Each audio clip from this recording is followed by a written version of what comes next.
Fitness की definition है subjective, यानी जो बंदा डिफाइन कर रहा है उसके हिसाब से मुख्तलिफ होगी। मिस्टेक करते हैं वो यही है कि हम रोल मॉडल उन लोगों को बनाते हैं जो कि हमारी एक्टिविटी नहीं होती। जो मैं सॉल्यूशंस दूं और अगर उनको रिजल्ट्स ना मिले तो फिर मैं कहता हूं जो चोर की सजा वो मेरी सजा। सेहतमंद जिस्म एक खुशहाल जिंदगी की बुनियाद है। हालिया दादोशुमार के मुताबिक पाकिस्तान में मोटापे की शरह में तेजी से इजाफा हो रहा है और फिटनेस के मसाइल अब हमारे माशरे में आम हो चुके हैं।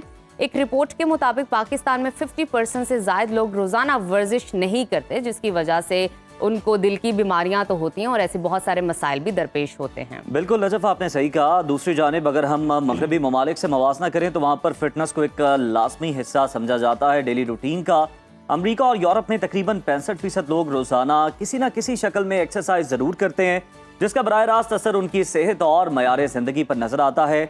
दिलचस्प बात यह है कि अब पाकिस्तान में भी फिटनेस का रुझान बढ़ता जा रहा है और लोग अपनी रोजमर्रा जिंदगी में फिटनेस को तरजीह देने लगे हैं। उसके लिए कुछ ना कुछ वक्त जरूर निकालते हैं। बिल्कुल उज़ैर, और आज का ये जो सेगमेंट है, आज हम अपने प्रोग्राम में स्पेशली दावत दी है। हमारे साथ स्टूडियो में मौजूद है सर्टिफाइड फिटनेस एक्सपर्ट जो कि गुज़िश्ता 8 सालों से 50,000 से ज़ायद लोगों को कंसल्टेंसी फराहम कर चुके हैं और साथ ही साथ इनका दावा है कि आपको हैवी ट्रेनिंग की ज़रूरत नहीं, घर बैठ के भी आप अपना जो है वज़न आम एक्टिविटीज़ से भी कम कर सकते हैं। तो इस वक्त हमारे साथ मौजूद है उमर बिलाल अहमद। वेलकम टू सुनो पाकिस्तान। उमर वालेकुम सलाम, आप कैसे हैं? आप लोग ठीक ठाक? जबरदस्त, आपको देख के और जबरदस्त हो गए हैं क्योंकि आपने ये जो दावा किया है ना, ये अब आपने कायल करना है हमारी ऑडियंस को। कायल ऑलरेडी देखिए, मैं आपके प्लेटफॉर्म से हम लोग इंशाल्लाह इसको कायल कर लेते हैं, अपनी ऑडियंस को पैगाम दे देते हैं, दलीलों की बुनियाद पे कायल करेंगे। हिदायत अल्लाह पाक देता है। हम स्टार्ट अपनी गुफ्तगू को, मैं समझता हूँ कि जो आपने फिटनेस के ऊपर, फिटनेस लफ्ज के ऊपर आपने फोकस किया ना, तो फिटनेस लफ्ज की डेफिनेशन में भी थोड़ी सी कंफ्यूजन है। मैं ये थोड़ा सा आपको समझा दूं ताकि हमारी ऑडियंस जो है उसको ये चीज समझ में आ जाए। जरूर समझाएं। हर इंसान अपने 24 घंटे का जो दिन गुजार रहा है, अगर उस 24 घंटे के अंदर वो जो एक्टिविटीज करता है, उन एक्टिविटीज को करने में उसको कोई दिक्कत परेशानी नहीं है, so he is fit according to his own definition. So fitness की जो डेफिनेशन है वो कोई एक स्टैंडर्ड डेफिनेशन नहीं है कि आप मेरी तरह से 6 पैक्स मेंटेन करें। इसी तरीके से फिटनेस की डेफिनेशन है सब्जेक्टिव, यानी जो बंदा डिफाइन कर रहा है उसके हिसाब से मुख्तलिफ होगी।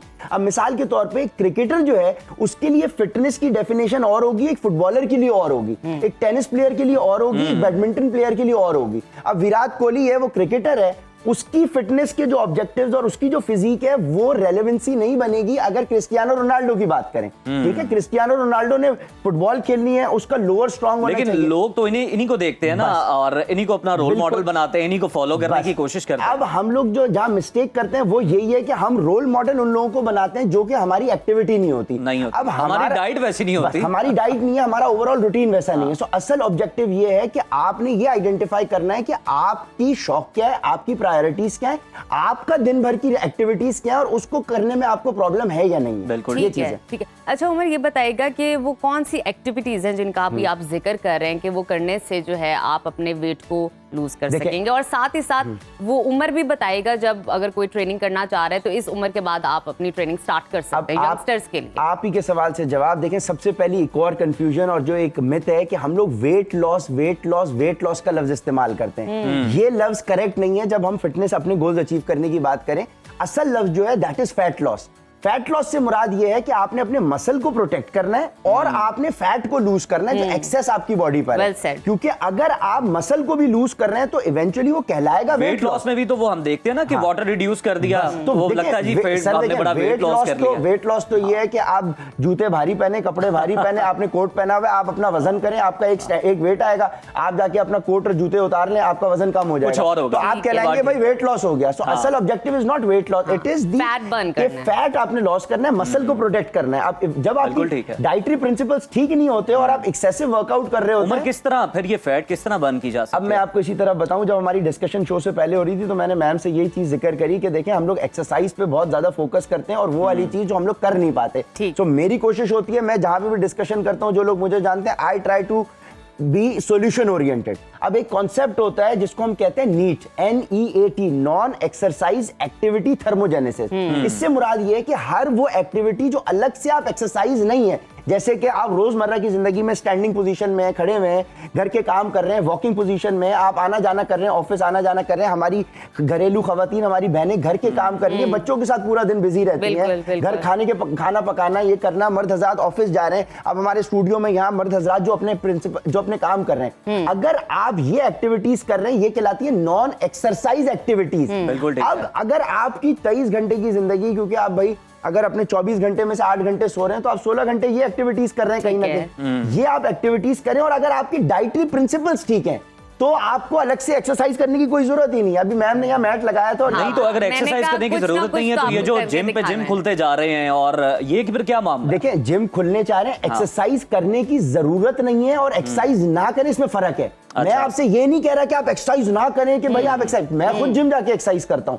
कहने का मकसद ये है कि हम बात हमें वो करनी चाहिए जो आपके लिए सस्टेनेबल है, जो आप कर सकते हैं। अगर एक इंसान एक्सरसाइज नहीं करना मतलब चाहता, जो जा सकते हैं, टाइम निकाल सकते हैं, वो जाएं, बस जरूर जाएं, उन्हें मना नहीं कर रहे हैं। और उमर, जो मुझे बात आपकी समझ आई वो ये है कि अगर आपकी एक्टिविटीज, नॉर्मल एक्टिविटीज, लाइफस्टाइल में कोई काम नहीं है, कोई एक्टिविटी नहीं है, तो आपको जिम जाना जरूरी है ताकि वहां जाके आप एक्टिविटी परफॉर्म करें और अपना फैट बर्न कर सकें। अगर आप उस चीज को एंजॉय करेंगे तो आप जाएंगे। इसीलिए हम अगले को एडवोकेट यही करते हैं कि आप कुछ ना कुछ फिजिकल एक्टिविटी करें। अब जिम जाके बेसिकली जो हम वेट ट्रेनिंग करते हैं या इक्विपमेंट के साथ एक्सरसाइज करते हैं, तो बेसिकली हम उसमें 45 मिनट में इतनी एक्टिविटी, हम कैलोरीज बर्न कर लेते हैं जो कि हम पूरे 8 घंटे की दिन भर की नॉर्मल एक्टिविटी में नहीं करेंगे। मशीन के ऊपर जब आप स्ट्रेंथ ट्रेनिंग करेंगे, अब जाहिर सी बात है आपको 10 किलो का डंबल उठाने के लिए ज्यादा एनर्जी रिक्वायर्ड है इसके मुकाबले में अगर आप सिर्फ वॉकिंग कर रहे हैं। तो जो लोग जिम जाना पसंद नहीं करते उनको जिम की हम रेलेवेंसी, अच्छा, वो ये भी तो कहते हैं ना कि ये बॉडी के साथ साथ आपके माइंड के लिए बहुत अच्छा है कि आप कहीं जाएं 1 घंटे के लिए और 45 मिनट के लिए कोई ना कोई ट्रेनिंग जरूर करें, कोई भी एक्सरसाइज। जमीन आसमान का फर्क होता है जब आप एक्सरसाइज करके जाते हैं, जब आपका ब्लड फ्लो आपकी पूरी बॉडी में, जब आपके ब्रेन को आपका वो ब्लड फ्रेश मिलता है। अब हमारा आज शो सुबह था, वरना I prefer working out in the morning. आपका पूरा दिन इतना फ्रेश। अच्छा, ये भी आपने बड़ा अच्छा नुक्ता छेड़ा है कि सुबह करनी चाहिए, ये बड़ी बहस है, इस पे बड़ी डिबेट होती है। लेट नाइट करनी चाहिए, शाम में करनी चाहिए, ये भी सब्जेक्टिव है। This is what you enjoy. अब बात है कि ये आप, इसमें कोई मसला नहीं है, इसमें कोई फिक्स रूल नहीं है कि भाई ये वाला जो पर्सपेक्टिव है, क्योंकि इसी के अंदर लोग जो है ना, जब जैसे कि मिसाल के तौर पे जो शाम का काम करने वाले, नाइट जॉब्स करने वाले, उन लोगों के लिए बड़ी परेशानी बनती है कि यार हमारे लिए ब्रेकफास्ट, लंच और डिनर का भी टाइम क्या बनेगा, किस तरह से होगा, हम किस तरह से मैनेज करेंगे। तो ये भी कॉन्सेप्ट चले। एक अच्छा पॉइंट हमने डिस्कस किया, मैं ये भी बताऊं, breakfast has nothing to do with sunrise. आपने जब भी 8 घंटे की नींद पूरी करने के बाद जो पहला मील खाना है वो ब्रेकफास्ट है। Because you are breaking your fast. You are breaking your fast. अब आपकी जब भी 8 से 9-10 घंटे की फास्टिंग के बाद पहला मील खा रहे हैं वो ब्रेकफास्ट है। ब्रेकफास्ट के अमूमन 4 से 5 घंटे के बाद जो खाते हैं उसे लंच कहते हैं, और सोने से 3 घंटे पहले जो खाते हैं उसे डिनर कहते हैं। अच्छा, ये तो बड़ी अच्छी उमर तरतीब बताई। एक चीज और मैं ऐड अगर कर दूं, उमर ये बताएं कि लोग ये भी कहते हैं कि कितने घंटे पहले हमें खाना खा लेना चाहिए, कुछ ना कुछ खा लेना चाहिए जिम जाने से? अब उसकी लॉजिक सिंपल ये है कि देखिए, अगर मैं फ्रेश खाना खा रहा हूं जिसमें मेरा मीट भी है, मेरे कार्बोहाइड्रेट्स भी और फैट भी है, तो मीट और फैट को बर्न, मसाले उसमें नहीं है, ऑयल उसमें नहीं है, वो अब मैं वो डाइट प्लान आपको बता के जाऊंगा। अब आपने जब मुझे कराची बता किया तो मैं वो भी बताऊंगा। हम चाह रहे हैं हम भी इस्तेफादा करें आपसे। जब आप मीट कंज्यूम करते हैं तो कम से कम आपको चिकन और बीफ के डाइजेस्ट होने में टाइम है। ऑन एवरेज अगर हम चिकन खा रहे हैं तो 3 से 4 घंटे वो आपको डाइजेस्ट लगेगा, यानी पेट से निकल के खून में शामिल होने के लिए उसको 3 से 4 घंटे लगेंगे।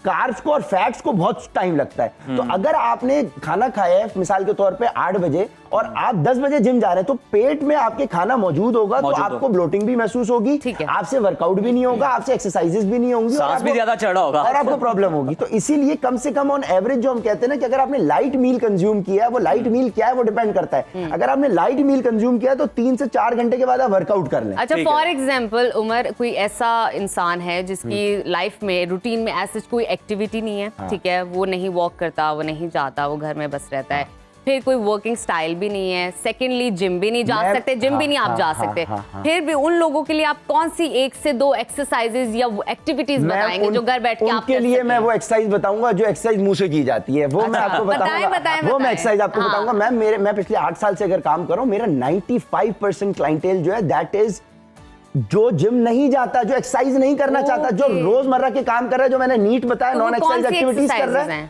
वॉक कर रहा है। मेरे clients 50 KGs on average 5 months में सिर्फ वॉक करें और डाइटरी प्रिंसिपल्स आप ठीक करें तो आपके रिजल्ट्स गारंटीड। प्रिंसिपल बता दें टाइम का। अब मैं आपको डाइटरी प्रिंसिपल्स बता रहा हूं। देखें, आप दुनिया में कोई भी खाना उठाएं, अगर जो या तो वो रोटी की सोर्स से खाया जाएगा यानी व्हीट सोर्स से, या वो उसमें चावल होगा। रोटी या चावल से कोई भी खाना खाएगा। बड़े सगीर में तो ये ज्यादा है हमारे सर रोटी, सबकॉन्टिनेंट देखिए रोटी या चावल से खाना खाया जाता है। अब वो पास्ता हो, वो ब्रेड हो, मतलब वो है व्हीट सोर्स। ठीक। अब खाना आप में उसमें मीट होगा यानी किसी भी जानवर का गोश्त होगा, चिकन हो, मटन हो या बीफ हो, साथ में दाल होगी या सब्जी होगी। दाल, सब्जी, गोश्त ये साथ होगा या इनमें से कोई एक चीज होगी। रोटी या चावल से खाया जाएगा, उसमें खाने में थोड़े बहुत मसाले होंगे, तेल या घी में खाना पकेगा, दूध और दही होगी। तो दुनिया में खाने पीने के लिए आपके पास यही चीजें अवेलेबल है। मनो सलवा हजरत मूसा की कौम के लिए उतरा था, हमारे लिए नहीं उतरेगा। ठीक है ना? तो आपको आपके तैयार पास करना सर, तो इंग्रेडिएंट्स आपके पास यही है। हर इंसान को यही खाना होता है, लेकिन मैटर करता है आप 85 केजी के, आपको आना 65 पे। तो 85 केजी के बंदे को 65 पे आने के लिए कितना कार्ब्स चाहिए, कितने प्रोटीन चाहिए, कितने फैट्स चाहिए, वो मुख्तलिफ है। लास्ट मिनट है, कैसे खाएं फिर, किस तरह पोर्शंस में खाएं? उसके लिए देखें, मैं लाहौर में मौजूद हूं। अगर आपको फ्री एडवाइस मज़ीद। कंसल्टेशन चाहिए तो बहुत अच्छी बात आपने छेड़ दी। मेरे कराची से आने का लाहौर मकसद ही यही है कि हम पाकिस्तान की तारीख का लेकिन सबसे देखिए ना, बड़ा जो Segment सब का कुछ फायदा छोड़ के होना सुबह चाहिए से हमारी। आपको फायदा आगे बैठ देखिए, के हमारी आपके ऑडियंस तवज्जुद से मैं ये कह रहा हूं कि हमें जितने भी सुनो टीवी के ऊपर क्लाइंट लोग सुन रहे हैं, 26 अक्टूबर को लाहौर एक्सपो सेंटर में मैं पाकिस्तान की तारीख का सबसे पहला और सबसे बड़ा हेल्थ एंड फिटनेस एक्सपो करने जा रहा हूं। सेमिनार थीम शाम 5 से 8 बजे। जितने भी लोग मेरे रजिस्ट्रेशन डेस्क पे आके ये कहेंगे कि हम सुनो टीवी के तवज्जुद से आए हैं, वाह, वाह, वाह। उनके लिए मेरी अप टू ₹1,00,000 की जो कंसल्टेशन फीस होती है फ्री। ले जी, ओह, जबरदस्त। जबरदस्त। ये This हमें is- आपका सुबह सुबह टीवी देखने का, सुनो पाकिस्तान लगाने का भला कर। Free invite for families and friends. जो लोग हमारे सुनो टीवी की ऑडियंस हमें सुन रही है, वो एक्सपो सेंटर लाहौर पहुंचे 26 अक्टूबर कमिंग सैटरडे को शाम 5 बजे शाद। क्योंकि मेरे पास ऑलरेडी इतनी हजारों में रजिस्ट्रेशन हैं कि मुझे इतना आइडिया है कि लाहौर एक्सपो सेंटर का जो ऑडिटोरियम है वो छोटा पड़ जाएगा, क्योंकि उससे बड़ी जगह मुझे मिल नहीं रही थी लाहौर में। चले उमर, हम भी है, कोशिश ठीक है। करेंगे, विजिट करेंगे। और बिल्कुल, हमारी आप जो करें। ऑडियंस देख रही है उनके हाँ। पास अगर एक्सरसाइज का वक्त नहीं है तो हम उन्हें ये कहेंगे एक बार एक्सपो जाने का वक्त जरूर है। अगर उनको जो मैं सॉल्यूशंस दूं और अगर उनको रिजल्ट्स ना मिले तो फिर मैं क्लियर बात कहता हूं, आज नहीं आपके टीवी, मैं कहता हूं जो चोर की सजा वो मेरी सजा।